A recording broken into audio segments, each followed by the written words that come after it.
माझ्या कवितेचे नाव चिमणी. माझ्या घरापुढे आली चिमणी ताई, मी तिला खाऊ दिला घाई घाई. ती उन्हाळ्यात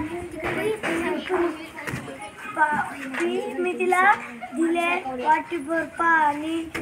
ती वाटीभर दिले मी तिला काही वाटीभर पाणी.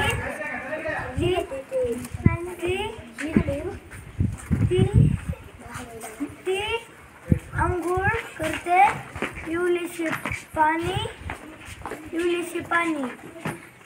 मला ती अंघोळ करते सुंदर, मला वाटतो तिचा आदर. ती आईला मी म्हणतो ती झाली म्हातारी. आई म्हणते तिला देत जा दाना पाणी, तिला देत जा दाना पाणी. आई म्हणली तिला नको सोडू सिमेंटच्या जंगलात. आई म्हणली तिला नको सोडू सिमेंटच्या जंगलात. का बरं चिमणीलाई नको करू एवढा बेघर.